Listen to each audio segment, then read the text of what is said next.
और बुलेटिन की शुरुआत करते हैं आज की बड़ी खबर से। दफा 370 मामले पर सुप्रीम कोर्ट में समाअत इंतहाई अहम मरहले पर पहुंच गई है। चीफ जस्टिस ऑफ इंडिया की सरबराही में 5 जजों की आईनी बेंच इस मामले की समाअत कर रही है। आज 13वें रोज की समाअत मुकम्मल हुई। सॉलिसिटर जनरल तुषार मेहता मरकजी हुकूमत की जानिब से आर्टिकल 370 को हटाने के बारे में बहस की। जम्मू कश्मीर में इंतखाबात के मामले में मरकजी हुकूमत की जानिब से एसजी ने कहा कि हुकूमत किसी भी वक्त जम्मू कश्मीर में इंतखाबात करवा सकती है। मरकजी हुकूमत ने कहा कि वोटर लिस्ट भी तकरीबन तैयार है। इंतखाबात कब होंगे इस बात का फैसला रियासती इलेक्शन कमीशन और मरकजी इलेक्शन कमीशन करेंगे।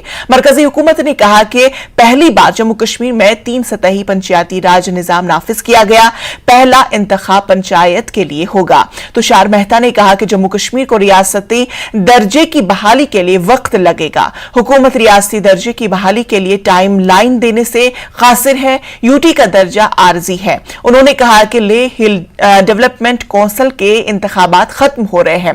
करगिल के लिए सितंबर में इलेक्शन होंगे। उन्होंने कहा कि दरअंदाजी में 9% कमी हुई है और पथराव में 97% कमी हुई है। सिक्योरिटी एहलकारों की हलाकत में 65% कमी हो गई है।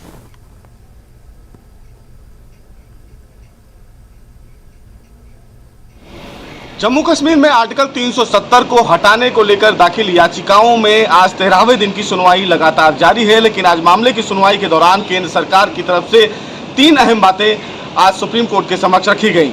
केंद्र सरकार की तरफ से सॉलिसिटर जनरल तुषार मेहता ने कहा कि जम्मू कश्मीर में चुनाव करवाने को लेकर केंद्र सरकार तैयार है। कभी भी चुनाव का ऐलान किया जा सकता है। हालांकि जम्मू कश्मीर में त्रिस्तरीय चुनाव कराने की प्रक्रिया को लेकर तमाम जो तैयारियां हैं वो पूरी कर ली गई हैं।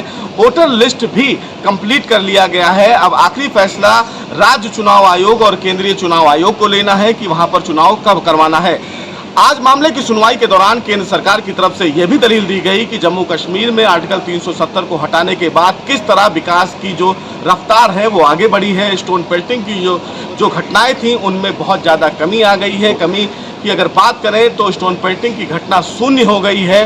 साथ ही साथ वहां पर स्कूल, कॉलेजेस, अस्पताल सब खुलने लगे हैं। ये तमाम वो प्रक्रियाएं हैं जिन प्रक्रियाओं के तहत जो एजेंसियां हैं वो चुनाव कराने की प्रक्रिया को लेकर आगे बढ़ेंगी। केंद्र सरकार की तरफ से यह भी कहा गया है कि जम्मू कश्मीर में रहने वाले तमाम लोगों को फिलहाल मुख्य धारा में जोड़ने के लिए तमाम अभियान चलाए जा रहे हैं। प्रधानमंत्री विकास योजना की अगर बात करें तो 52 परियोजनाएं फिलहाल जम्मू कश्मीर में लॉन्च की गई थी, जिसमें से 32 परियोजनाएं पूरी हो चुकी हैं। केंद्र सरकार की तरफ से सुप्रीम कोर्ट में दलील देते हुए ये कहा गया है कि जम्मू कश्मीर में आर्टिकल 370 को हटाने के बाद विकास की रफ्तार बहुत ज्यादा तेज हुई है, जिसमें न केवल युवाओं को उनके अधिकारों की जानकारी दी गई है बल्कि अलगाववादी संगठनों पर भी लगाम लगाने के पूरे कठोर कदम उठाए गए हैं। कपिल सिब्बल ने फिलहाल केंद्र सरकार की इस दलील का विरोध किया। कपिल सिब्बल की तरफ से ये कहा गया कि यह मामला संवैधानिक पहलुओं से जुड़ा हुआ है, लिहाजा संवैधानिक पीठ इस चीज को ध्यान में न रखे। जिस पर डीवाई चंद्रचूड़ की तरफ से कहा गया कि कश्मीर के रोड मैप को जानना बेहद आवश्यक है, लिहाजा उनको ये जानना था कि जम्मू कश्मीर की विकास को लेकर, एक मजबूत लोकतंत्र को लेकर एक राज्य में केंद्र सरकार के द्वारा क्या कुछ कदम उठाए जा रहे हैं। हालांकि केंद्र सरकार की तरफ से आज सुप्रीम कोर्ट में यह भी कहा गया कि अंशकालिक दौर के लिए फिलहाल केंद्र शासित प्रदेश जम्मू कश्मीर को बनाया गया है, लेकिन उनके पास इसकी जानकारी नहीं है कि जम्मू कश्मीर को भविष्य में पूर्ण राज्य का दर्जा कब तक दिया जाएगा। बहरहाल आज इस पूरे मामले में केंद्र सरकार की तरफ से अटॉर्नी जनरल और सॉलिसिटर जनरल की जो दलीलें हैं वो लगभग पूरी हो चुकी हैं। अपनी पार्टी के सदर अल्ताफ बुखारी ने जम्मू कश्मीर में किसी भी वक्त इलेक्शन कराने मरकजी हुकूमत के मौक़िफ़ पर कहा कि गुज़श्ता 3 सालों से ऐसे बयान दिए जा रहे हैं और ये कोई नई बात नहीं। स्टेटमेंट है जो गवर्नमेंट ऑफ इंडिया पिछले 3 साल से देती रही है, कम से कम 3 साल से। अब हमें भी 2020 3 साल हो गए। मुझे लगा जब हम पहले दिन मिले थे तब भी टोटल हमें ये अंडरस्टैंडिंग दी गई थी कि इलेक्शन बहुत जल्दी होंगे जम्मू एंड कश्मीर में और स्टेटहुड भी बहाल हो जाएगी। तो दीज आर कैजुअल स्टेटमेंट्स। इसमें वो सीरियसनेस जो जम्मू कश्मीर का अवाम सोचता था कि सुप्रीम कोर्ट में कोई गवर्नमेंट ऑफ इंडिया कमिटमेंट करेगा कि कल इलेक्शन है, परसों इलेक्शन, हमें भी पता है। इसमें कोई नई बात नहीं आई है। और ऐसा भी नहीं है कि हमें कोई शक है कि इलेक्शन नहीं होंगे। तो 10 साल बाद भी हो सकते हैं, 5 साल बाद भी हो सकते हैं, 5 दिन बाद भी हो सकते हैं। It is a wild guess for anybody to say. So there is nothing new in this statement or nothing serious by this statement. क्यों पार्लियामेंट में कहा है? पार्लियामेंट सबसे बड़ा ऐवान है। पार्लियामेंट में भारत की सरकार ने कहा है, भारत के वजीर आजम ने कहा है, भारत के होम मिनिस्टर ने कहा है कि स्टेटहुड भी बहाल करेंगे और इलेक्शन भी करेंगे। नई बात नहीं है, लेकिन एक चीज इसमें मतलब मॉनिटर करने की जरूरत है। कांग्रेस पार्टी के सीनियर लीडर जीएन मूंगा ने रियासती दर्जे की बहाली के लिए एसजी तुषार मेहता के बयान से इत्तेफाक नहीं किया। उन्होंने कहा कि सुप्रीम कोर्ट ने टाइम फ्रेम मांगा। जेल में 5000 से ज्यादा अफराद मौजूद हैं। इंतजामिया गलत नंबर दे रहा है। उन्होंने कहा कि वो उनके झूठे दावों का मुकाबला कर सकते हैं। हमारा बुनियादी मकसद 370 की मनसूखी गैर जमहूरी तरीके से हुई है। जब वो पंचायत इलेक्शन, म्युनिसिपल इलेक्शन कर सकते हैं तो असेंबली इलेक्शन आखिर क्यों नहीं हो सकते? तो आज का जो बयान अब सॉलिसिटर जनरल ने बिफोर सुप्रीम कोर्ट आज के दिन में किया है, उनने टाइम फ्रेम की बात ही नहीं की है। उन्होंने कहा जी वक्त पर हम कर लेंगे इलेक्शन, वक्त पर हम स्टेटहुड देंगे। टाइम फ्रेम सुप्रीम कोर्ट ने मांगा था। तो उसका मतलब यह है कि अभी उनकी जो गवर्नमेंट ऑफ इंडिया की जो नीयत है विज़ाविज़ जम्मू एंड कश्मीर, जिन हालात से हम गुजर रहे हैं, जो हालात यहां पैदा किए गए हैं, और 5000 से ज्यादा लोग इस वक्त जेलों में हैं, यहां से कहते हैं यहां हालात ठीक है। एक तरफ से अगर आप स्टेटमेंट इनका देख लें, ये फिगर्स जो दे रहे हैं, फिगर्स जो ऑनरेबल सुप्रीम कोर्ट में इन्होंने दिए हैं, उस फिगर्स का हम काउंटर कर सकते हैं। और यहां से कहते हैं यहां हालात बिल्कुल ठीक है, जम्मू कश्मीर में सुधर गया है, कोई स्टोन पेल्टिंग नहीं है, कोई ये नहीं है, कोई एनकाउंटर नहीं है, हालात बिल्कुल ठीक है। असेंबली से पहले हम यहां 3 टायर सिस्टम का इलेक्शन करने जा रहे हैं, यूएलबी का कर रहे हैं। तो अगर यूएलबी का आप कर रहे हैं तो स्टेट असेंबली का इलेक्शन क्यों नहीं कर सकते हैं? दूसरी तरफ से तो आप ये कहते हो।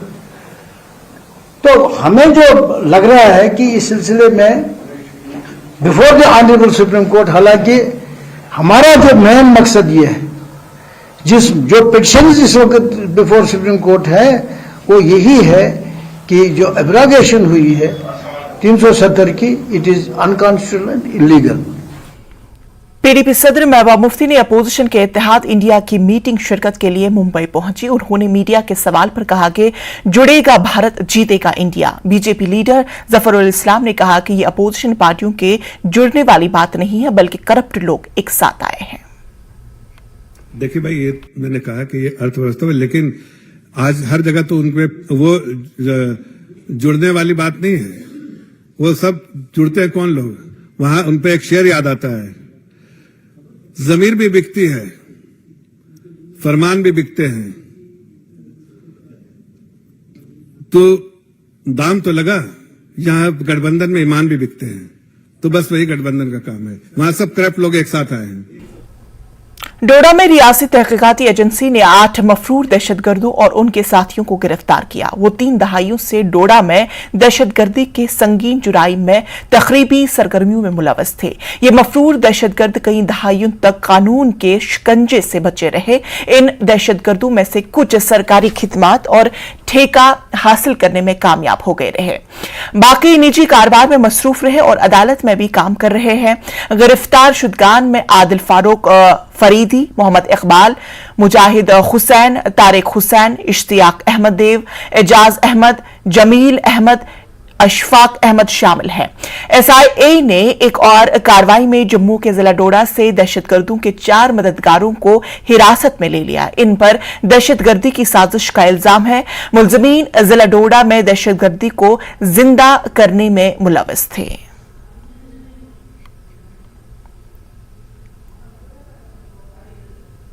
बीजेपी अक़लियती सेल ने इंजीनियर गुरमीत सिंह की मौत को मुजरिमाना अफ़आल करार दिया है और एलजी मनोज सिन्हा से जल्द अज जल्द इस केस को हल करने की अपील की। न्यूज़ 18 से बात करते हुए बीजेपी अक़लियती सेल के सदर रंजोत सिंह ने कहा कि इन लोगों में शदीद नाराजगी है और जल्द अज जल्द सच सामने लाना बेहद जरूरी है।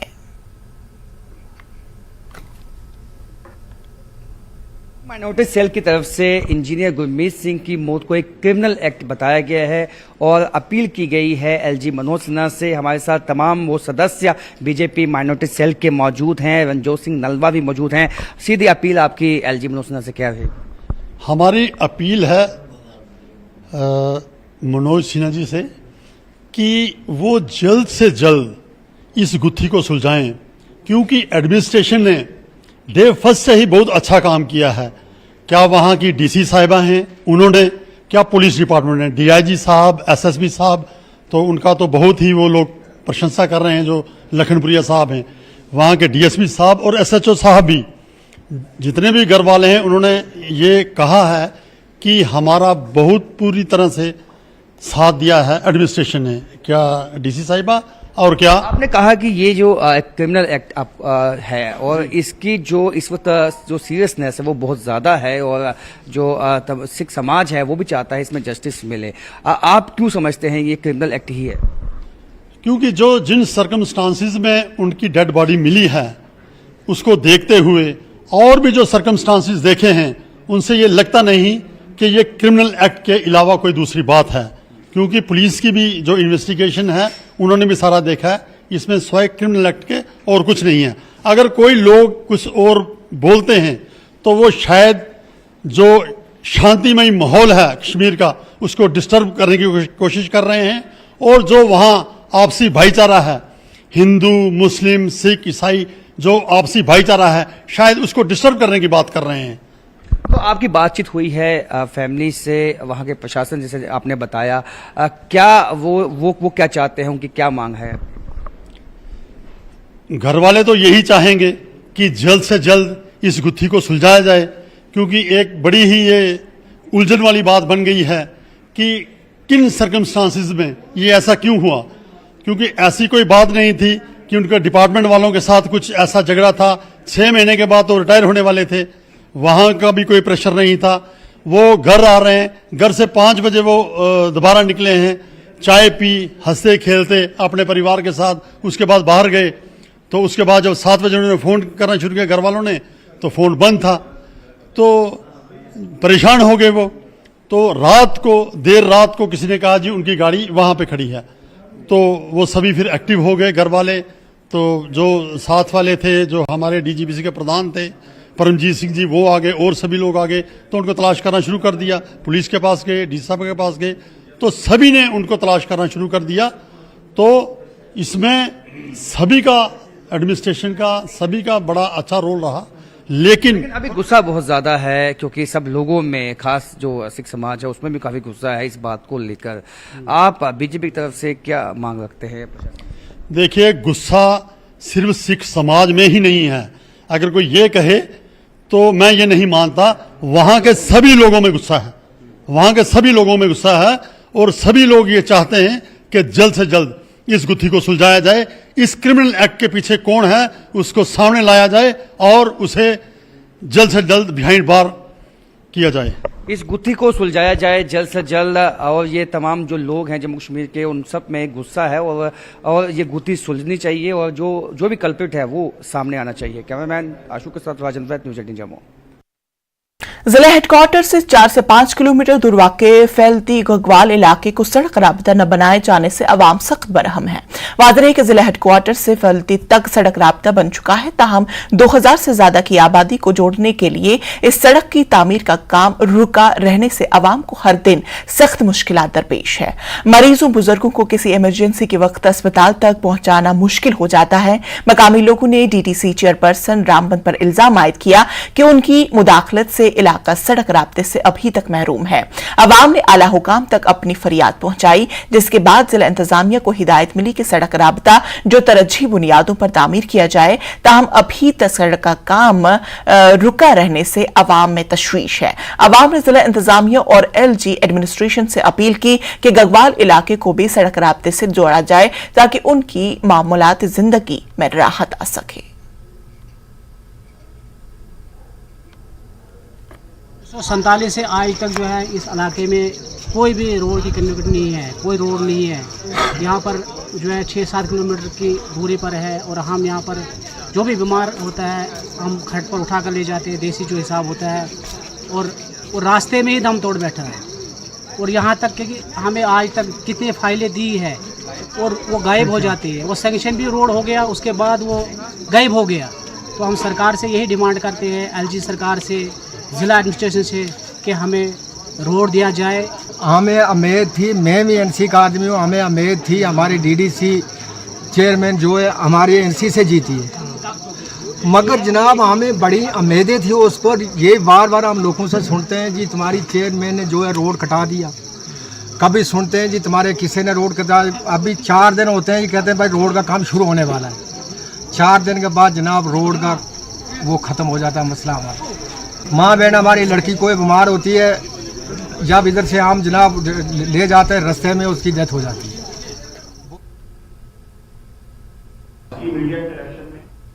बीबी ऊपर रोड सैंक्शन कर लाया, दो दफ़ा लाया।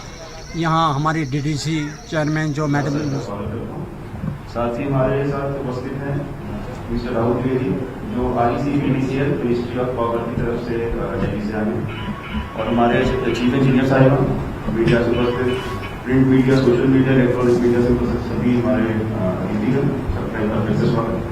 आई will invite principal secretary sir for his remarks on the subject of smart meters. ये ऑन है। Thank you. सबसे पहले आप सब लोगों को सादर प्रणाम।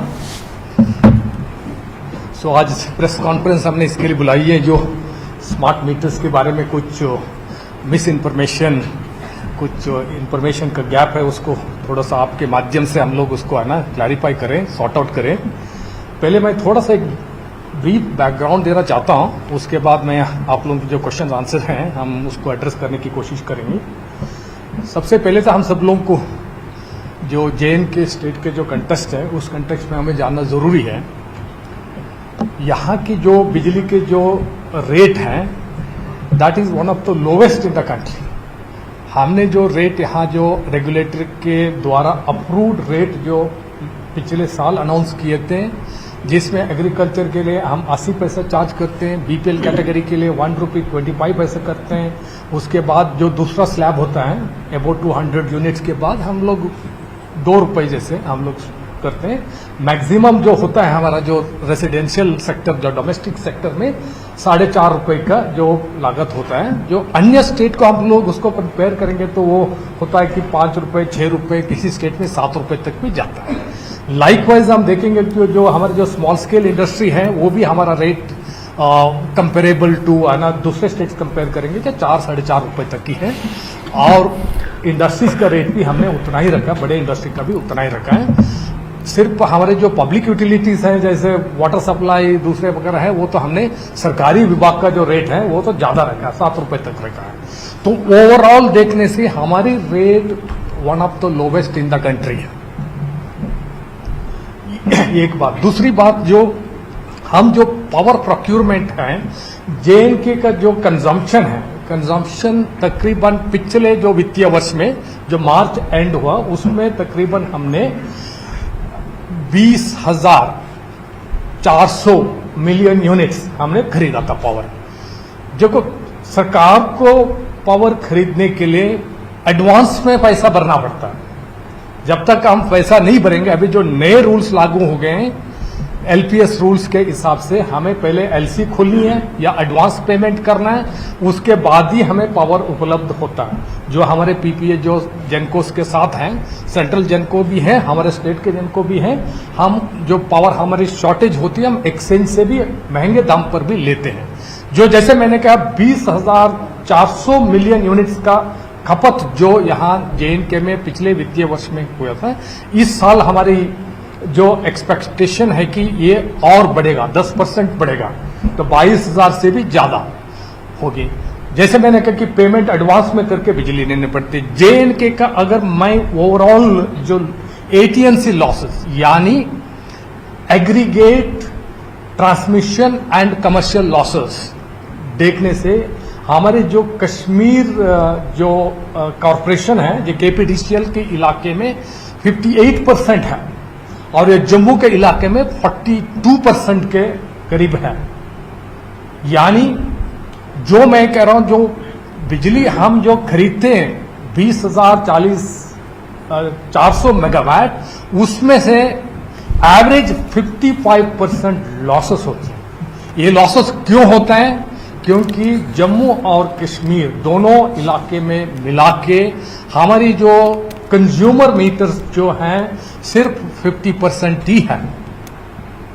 हो सकता है किसी इलाके में थोड़ा ज्यादा, किसी इलाके में कम हो, बट एवरेज मीटरिंग 50%। अन्य जो 50% हैं वो बिना मीटर एक फ्लैट रेट के हिसाब से जो अपने कंजम्पशन के चार्ज बढ़ते हैं, उसमें बहुत सारे लोग ऐसे हैं वो भरते भी नहीं है।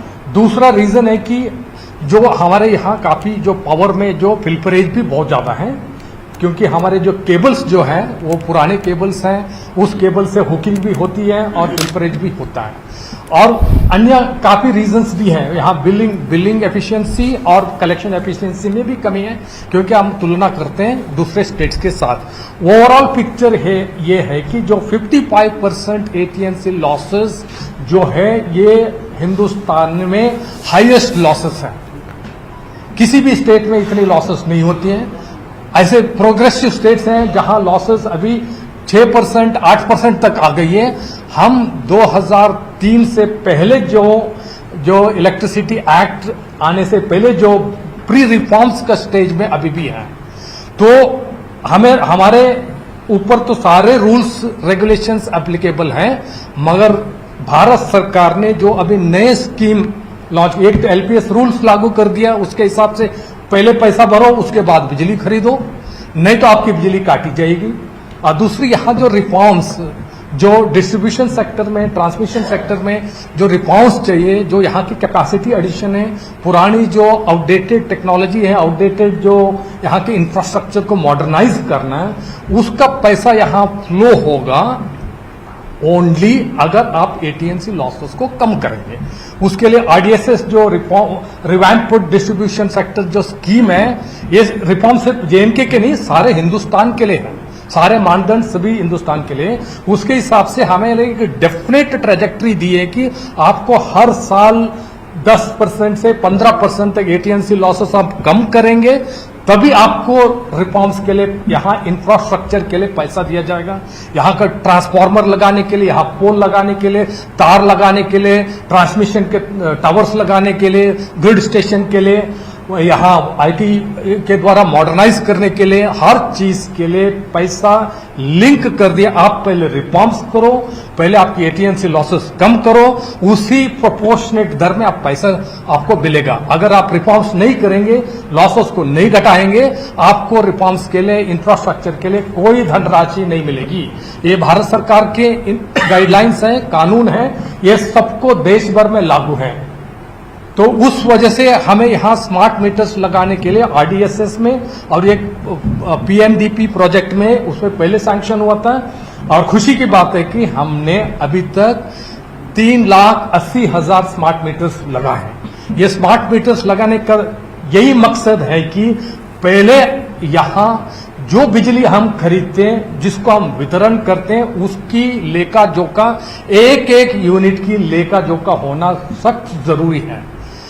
क्योंकि बिजली फ्री में नहीं मिलती है, बिजली के लिए पैसा देना पड़ता है। वो पैसा जो रेट तय है, सरकार ने जो प्रपोज की, कॉर्पोरेशन ने जो प्रपोज की, उसको रेगुलेटर ने जो अप्रूव किया, उसी रेट, जैसे मैंने पहले ही कहा कि हमारी रेट हिंदुस्तान में one of the lowest.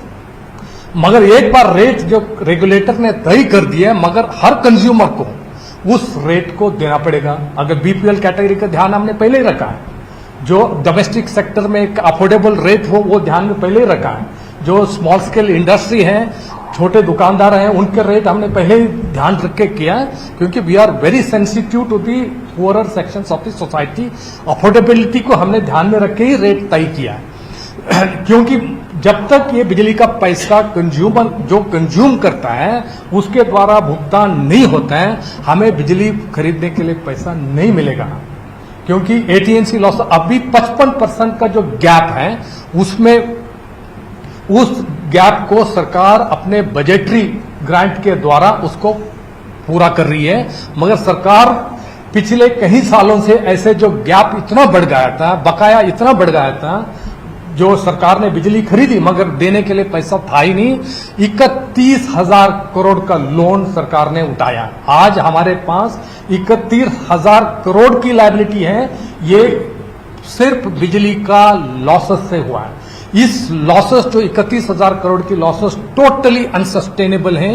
Budgetary grant उसको कितना भी दे देंगे क्योंकि बजट सरकार की आमदनी लिमिटेड होती है। ये सिर्फ यही बात होती है कि एक हाथ से उठा के दूसरे हाथ से देने की बात है। सरकार के पास लिमिटेड रिसोर्सेज को जहां डेवलपमेंट के ऊपर खर्चा करना चाहिए, सोशल सेक्टर हेल्थ पर करना चाहिए, पेंशन के लिए यूज करना चाहिए जो सोशल सेक्टर में, और अन्य इंफ्रास्ट्रक्चर के लिए यूज करना चाहिए, उसी पैसे से बिजली का खपत के लिए यूज किया जाएगा क्योंकि सरकार के रिसोर्सेज लिमिटेड हैं। ये टोटली अनसस्टेनेबल है।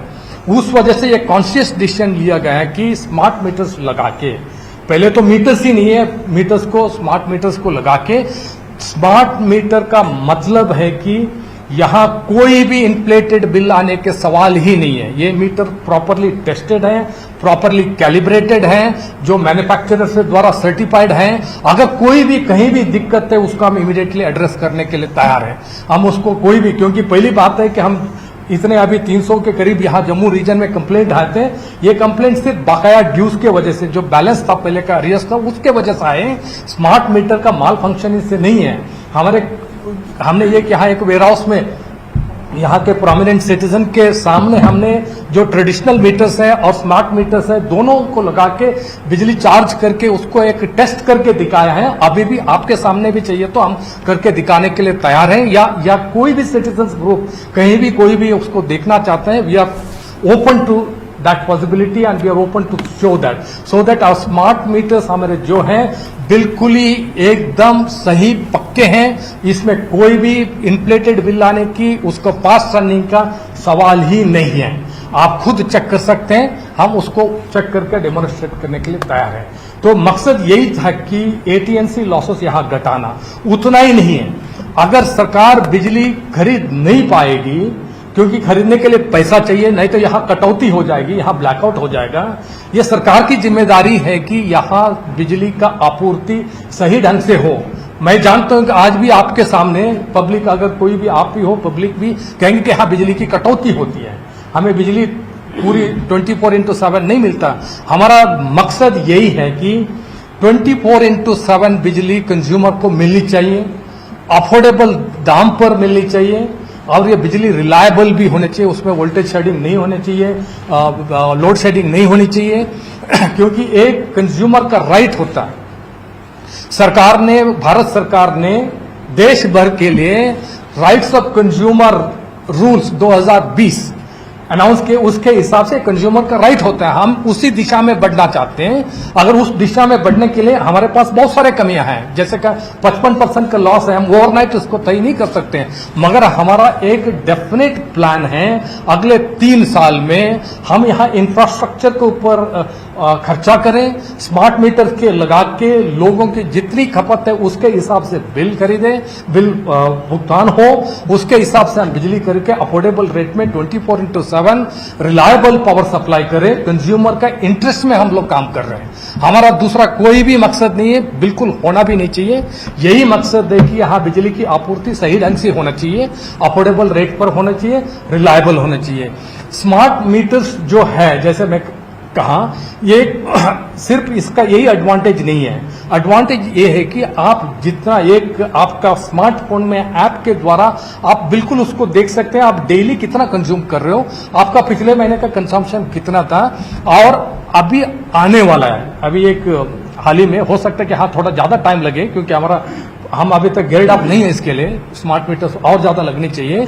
तब आपको TOD यानी time of the day tariff, ये स्मार्ट मीटर के द्वारा ही इंप्लीमेंट हो सकता है। अगर मान लिया हमारे घर में सब लोग कंज्यूमर है, आप भी कंज्यूमर, अभी मैं भी कंज्यूमर हूं, यहाँ बैठा सब लोग हम लोग कंज्यूमर हैं। हम लोग घर में जब वॉशिंग मशीन चलानी है, जब हमें मिक्सी चलानी है, या हमें AC चलानी है, या हमें प्रेस करने के लिए जो आयरन की मशीन चलानी है, जो भी हमारा जो काम है वो ऑफ पीक आवर्स में कर सकते हैं। जो पीक आवर्स में करने से हायर रेट लगेगा, सेम डे डिफरेंशियल रेट होगा, ऑफ पीक आवर्स में कम होगा। जो घर में जो हमारे जो लोग उसको ऑफ पीक आवर्स में कर सकते हैं। स्मार्ट मीटर के द्वारा ही ये हो सकता है। ये अभी आने वाला है। ऑलरेडी सरकार ने इंस्ट्रक्शन पास कर दिए कि 2024 तक इसको लागू करना है, बट हम लोग यहाँ स्मार्ट मीटर की संख्या जैसे बढ़ेगी वो करेंगे। और दूसरा मैंने कहा कि ये जो reforms are linked to the collection, जो एटीएनसी लॉसेस को कम करने के लिए पिछले 2019 के बाद यहां मैसिव इन्वेस्टमेंट हुआ, चाहे मैं ट्रांसमिशन सेक्टर में ले लूं, डिस्ट्रीब्यूशन सेक्टर में ले लूं या यहां जनरेशन सेक्टर में। हमारी जो कैपेसिटी है ट्रांसमिशन में और डिस्ट्रीब्यूशन सेक्टर में, हमने उसको तकरीबन 50%, जो 70 साल में जो पहले हुआ था, अभी पिछले 3-3.5 साल में 50% कैपेसिटी हमने बढ़ाई है। और इन्वेस्टमेंट 3,650 करोड़ पीएमडीपी के स्पेशल पैकेज के द्वारा हुआ है। उसके साथ ही ट्रांसमिशन में 850 करोड़ रुपए ट्रांसमिशन सेक्टर में हुआ है पीएमडीपी के अंतर्गत। उसके साथ ही जनरेशन में जो यहां जो लंबे समय से जो विलंबित प्रोजेक्ट्स थे उसको सारा हमने एक्टिवेट करके अगले 2026 तक उसकी यहां जनरेशन चालू होने की पूरी हमारी उम्मीद है, क्योंकि प्रोजेक्ट अच्छे प्रोग्रेस हो रहे हैं। उसके साथ ही यहां के जो पीपीए का अरेंजमेंट, एक सबसे बड़ी बात, अहम बात मैं आपको कहना चाहता हूं, जम्मू कश्मीर में पावर की किल्लत बहुत ज्यादा है। विंटर में हमारे जो हाइडल प्रोजेक्ट की जनरेशन कैपेसिटी 2/3 कम हो जाती, जस्ट 1/3 बच जाती। हमें पावर सेंट्रल से अनअलोकेटेड कोटा से या दूसरे कोई स्टेट का जो बैंकिंग करके या एक्सचेंज से महंगे दाम पर 8 से कभी 8 रुपए, कभी 10-12 रुपए तक पावर को पैसा देके हमें उठाना पड़ता है, खरीदना पड़ता है। उस प्रॉब्लम को सॉल्व करने के लिए पिछले 1 साल में हमने 3,250 मेगावाट के हमने पीपीए का बंदोबस्त किया, पावर परचेस का बंदोबस्त किया, क्योंकि जेएन के पावर एक्सचेंज के ऊपर डिपेंड ना हो और हमारे जो अनअलोकेटेड कोटा है कभी मिलेगा कभी नहीं मिलेगा, क्योंकि यहां एक पुख्ता बंदोबस्त, एक परमानेंट अरेंजमेंट हो कि पावर की अवेलेबिलिटी यहां सुनिश्चित करने के लिए हमने उसमें 3,250 मेगावाट के जो पीपीए हमने एंटर किया, वो हमने जो पहले 70 साल में जो पीपीए हमने एंटर किए थे उससे भी ज्यादा है। वो तकरीबन हमारे यहाँ 2,250 के करीब पीपीए यहाँ एग्जिस्टिंग थे। पिछले 1 साल में हमने उसकी संख्या दुगुना ही नहीं, दुगुना से भी ज्यादा कर दी है। पहले हमने 1,600 मेगावाट 2.5 रुपए के जो एवरेज कॉस्ट को ऊपर सोलर पावर खरीदने के लिए हमने पीपीए एंटर किया। सारे हमने जो सोर्सेस सेंट्रल पब्लिक सेक्टर से किया, हमने कोई बिजली किसी प्राइवेट कंपनी से खरीदी नहीं है। सेंट्रल पब्लिक सेक्टर्स में जेन्यून दी लोवेस्ट रेट में हमने खरीदा है। हमने जो हाइडल पावर के लिए 900 मेगावाट की पीपीए के बंदोबस्त किए, वो हमने हमारे ही जो कंपनी है यहाँ जो जेके पीडीसी है और उसके साथ ही हमारे जो जेवी कंपनी है सीबीपीपीएल, जो एनएचपीसी के साथ हमारी जो 49% स्टेक जेएन के गवर्नमेंट की है, उसमें उसी कंपनी से हमने 4.5 रुपए से कम, किसी में 3.5 रुपए 90 पैसे, किसी में सारे प्रोजेक्ट में हमने किया कि 4.5 रुपए से कम। ये 4.5 रुपए सारे देश भर में सेंट्रल गवर्नमेंट का मिनिस्ट्री ऑफ पावर का एक मानदंड है कि 4.5 रुपए से एक पावर को माना जाता है कि एक अफोर्डेबल पावर है। उससे ज्यादा होने से महंगा, हमने कोई महंगा पावर खरीदा नहीं, हमने कम से कम दाम पर हमने अरेंजमेंट किए। अगर हम 4.5 रुपए का पावर नहीं खरीदे तो हमें हो सकता है कि एक्सचेंज में आपको 8 रुपए और 12 रुपए का पावर खरीदना पड़े। जो भी डिसीजन हमने लिया, हमने लॉन्ग टर्म इंटरेस्ट में ही लिया।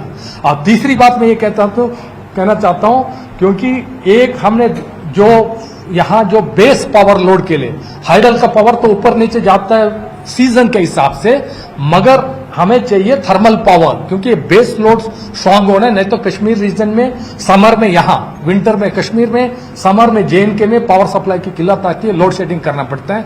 उसके लिए हमने, भारत सरकार ने एक नई शक्ति पॉलिसी लाई है, उसके हिसाब से हमने 500 मेगावाट खरीदने का एक ऑलरेडी एक बंदोबस्त किया है। उसका पीपी अभी बाकी है, मगर हम चाहते हैं कि वो पावर हमें एवरेज 5.5 रुपए के हिसाब से मिलेगा। मगर ये थर्मल पावर है, थर्मल पावर और बेस लोड का हमें स्ट्रेंथन करके का लार्जर पब्लिक इंटरेस्ट में, क्योंकि एक थी हमारे यहाँ बिजली की प्रोक्योरमेंट कॉस्ट कम हो, पावर की अवेलेबिलिटी बढ़े, रिलायबिलिटी बढ़े और हम एक अफोर्डेबल रेट में कंज्यूमर को पावर दें। यहाँ जो इंडस्ट्रियलाइजेशन की पॉलिसी है, यहाँ जब इंडस्ट्री लगाना के लिए इन्वेस्टर्स आएंगे उनको पावर की किल्लत ना हो। यहाँ जब इंडस्ट्री आएंगे, जब यहाँ एम्प्लॉयमेंट भी बढ़ेगा, यहाँ का नौजवान को एम्प्लॉयमेंट भी मिलेगा, यहाँ की इकोनॉमिक डेवलपमेंट होगा। उसके साथ ही यहाँ के जो हाइडल प्रोजेक्ट्स का जो डेवलपमेंट होगा, यहाँ की इकोनॉमिक डेवलपमेंट होगा। सो ओवरऑल रखते हुए यहाँ के इंफ्रास्ट्रक्चर को स्ट्रेंथन करने के लिए, यहाँ की जनरेशन को बढ़ावा देने के लिए, यहाँ के इंडस्ट्रीज को पावर अवेलेबल करने, यहाँ का डोमेस्टिक कंज्यूमर को पावर को यहाँ रिलायबल तरीके करने के लिए हमने ये रिफॉर्म्स हमें ये करने जरूरी हैं in the larger public interest. Smart meters में अभी एक ये मिस इन्फॉर्मेशन फैलाई जा रही है कि ये फास्ट रनिंग है। मैंने कहा कतई फास्ट रनिंग नहीं है। ये काफी लोग, मैंने पहले ये बात की कि यहाँ 50% मीटर तो हुआ ही नहीं है। वो फ्लैट रेट में देते हैं, फ्लैट रेट में इनका लोड के हिसाब से दिया जाता है। वो किसी ने दिया है, किसी ने नहीं दिया है, किसी ने कोई जो अपने हिसाब से दिया हो ना हो, मगर आज के दिन उनको जब स्मार्ट मीटर लगाने के बाद असली कंजम्पशन के बेसिस में, उनका रियल कंजम्पशन का बेसिस में बिल जाता है। लगता है कि उनको ज्यादा लगे कि उन्होंने पहले जो लोअर रेट देके उनको कम देके उनका आदत है। दूसरी बात है, काफी लोगों ने बिजली का बिल भुगतान कभी किया ही नहीं है, सालों से नहीं किया, किसी ने अभी महीनों से नहीं किया। हमने यहाँ जो पुराना बकाया था उसको, क्योंकि सरकार ने एक एमनेस्टी स्कीम लाई थी पिछले साल, अभी अक्टूबर तक वैलिड है, 10 किस्तों में भरने के लिए। काफी लोगों ने उसमें उसका फायदा उठाया, मगर काफी लोगों ने उसका फायदा उठाया भी नहीं है। उस वजह से जब स्मार्ट मीटर्स लगाने, उनका बकाया का बिल तो उसके वो तो हटेगा नहीं, क्योंकि ये तो सरकारी ड्यूज है। सरकार ने बिजली आपूर्ति की है, आपने बिजली जिसने भी कंज्यूम तो किया है उसको यूज तो किया, मगर पेमेंट नहीं।